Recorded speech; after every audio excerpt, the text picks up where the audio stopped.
प्रकाश बिंदु प्रभाव हमने पढ़ा दिया है और प्रकाश बिंदु प्रभाव के नियम देखिए। तो सबसे पहला जो नियम है वो ये है कि किसी धातु सतह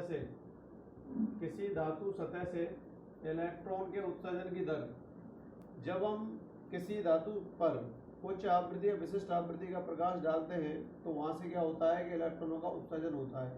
तो इलेक्ट्रॉनों के उत्सर्जन की जो दर है वो लिखा है यहाँ पर, उत्सर्जन की दर धातु सतह पर आपतित प्रकाश की तीव्रता के समानुपाती होती है।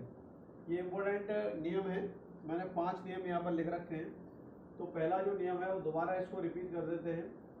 किसी धातु सतह से प्रकाश इलेक्ट्रॉन के उत्सर्जन की दर, जो प्रकाश इलेक्ट्रॉन है जो उत्सर्जित होते हैं उसके होने की दर धातु सतह पर, जिस धातु से वो निकल रहे हैं, धातु सतह पर आपतित प्रकाश की तीव्रता के समानुपाती होती है। ठीक है, तो ये हो गया। दोबारा से एक बार, धातु सतह से प्रकाश इलेक्ट्रॉन के उत्सर्जन की दर धातु सतह पर आपतित प्रकाश की तीव्रता के समानुपाती होती है। ये पहला पॉइंट हो गया इसका, ठीक है ना। ये अब दूसरे पॉइंट की बात करते हैं कि उत्सर्जित प्रकाश इलेक्ट्रॉनों की अधिकतम गतिज ऊर्जा, जो वहां से जो निकल रहे हैं, मैंने कल 3 कंडीशन बताई थी। अगर न्यू की वैल्यू न्यू नॉट से ज्यादा है तो उससे प्रकाश इलेक्ट्रॉनों का उत्सर्जन होगा और गतिज ऊर्जा जो होगी वो अधिकतम होगी। न्यू और न्यू नॉट दोनों आपस में जब बराबर हैं तो वहां से इलेक्ट्रॉनों का उत्सर्जन तो संभव है लेकिन गतिज ऊर्जा शून्य होगी। फिर तीसरी कंडीशन मैंने बताई थी कि न्यू नॉट जो देहली आवृत्ति है, वो आवृत्ति जो न्यू है उससे यदि ज्यादा है तो वहां से प्रकाश इलेक्ट्रॉनों का उत्सर्जन संभव नहीं है और गतिज ऊर्जा भी शून्य होगी। तो यहाँ से ये बात आ रही है कि उत्सर्जित प्रकाश इलेक्ट्रॉनों की अधिकतम गतिज ऊर्जा के मैक्सिमम ऊर्जा आपतित प्रकाश की तीव्रता पर निर्भर नहीं करती। तो ये है दूसरा पॉइंट कि उत्सर्जित प्रकाश इलेक्ट्रॉनों की अधिकतम गतिज ऊर्जा, kinetic energy, maximum kinetic energy आपतित प्रकाश की तीव्रता पर निर्भर नहीं करती।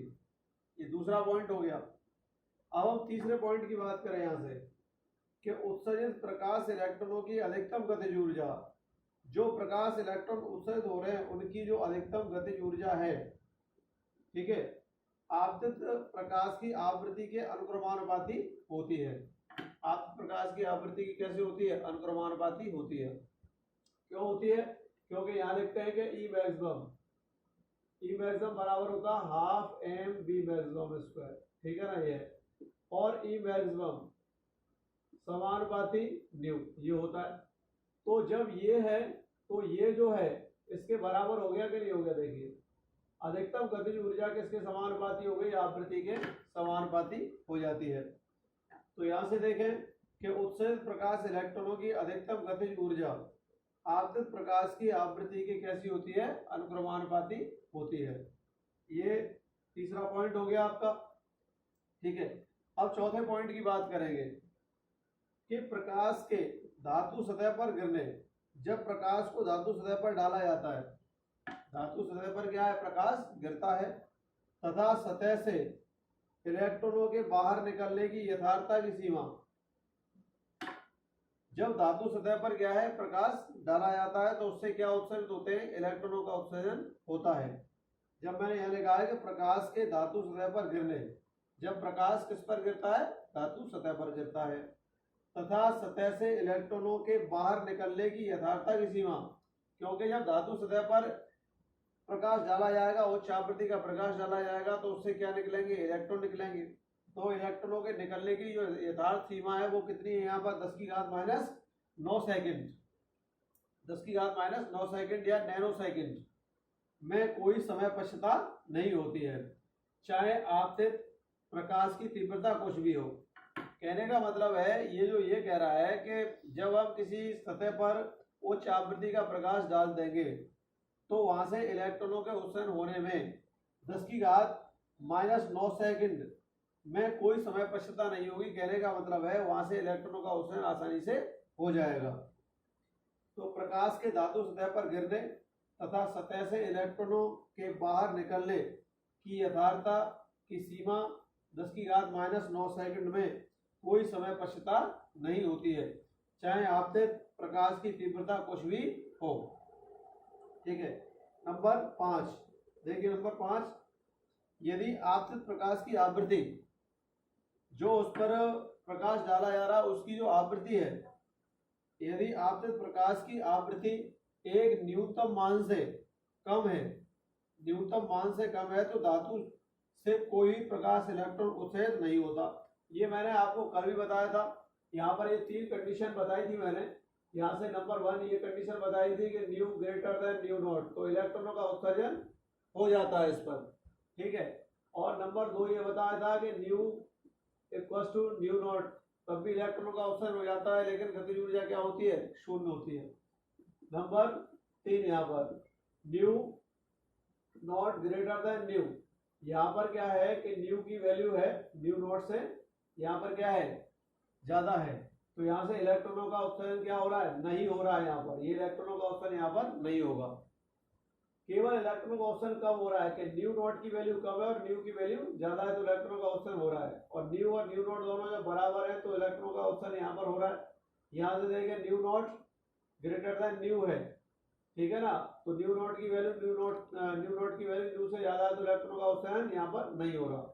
तो केवल 2 स्थितियों में इलेक्ट्रॉनों का उत्सर्जन यहाँ से हो रहा है, ठीक है। तो ये स्थिति यहाँ से होती है।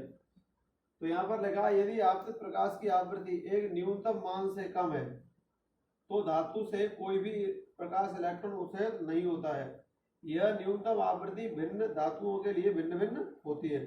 सभी धातुओं के लिए क्या होती है, अलग अलग होती है।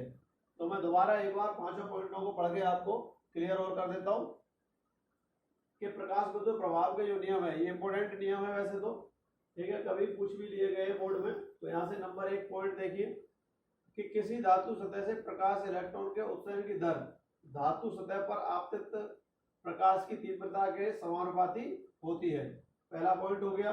दूसरा है उत्सर्जित प्रकाश इलेक्ट्रॉनों की अधिकतम गतिज ऊर्जा आपतित प्रकाश की तीव्रता पर निर्भर नहीं करती है, ठीक है, आपतित प्रकाश की तीव्रता पर निर्भर नहीं करती है। नंबर 3 पॉइंट, उत्सर्जित प्रकाश इलेक्ट्रॉनों की अधिकतम गतिज ऊर्जा, जो उत्सर्जित होने वाले प्रकाश इलेक्ट्रॉन है उनकी अधिकतम गतिज ऊर्जा आपतित प्रकाश की आवृत्ति की कैसी होती है, अनुक्रमानुपाती होती है या समानुपाती कह सकते हैं, ठीक है। नंबर 4 पॉइंट, प्रकाश के धातु सतह पर गिरने तथा सतह से इलेक्ट्रॉनों के बाहर निकलने की यथार्थता की सीमा 10⁻⁹ सेकंड में कोई समय पश्चाता नहीं होती है।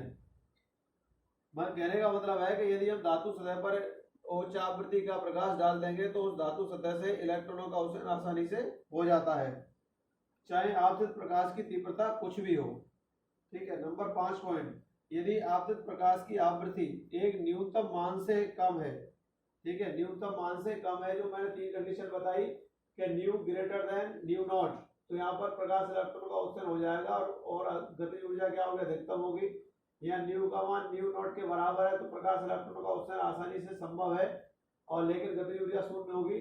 लेकिन तीसरा point, new not greater than new है, तो यहाँ पर प्रकाश इलेक्ट्रॉनों का उत्सर्जन आसानी से संभव नहीं है, ये यहाँ पर इलेक्ट्रॉन उत्सर्जित नहीं होंगे, गतिज ऊर्जा भी शून्य होगी क्योंकि इनकी वेलोसिटी शून्य होगी। तो यदि आपतित प्रकाश की आवृत्ति एक न्यूनतम मान से कम है तो धातु से कोई भी प्रकाश इलेक्ट्रॉन उत्सर्जित नहीं होता है।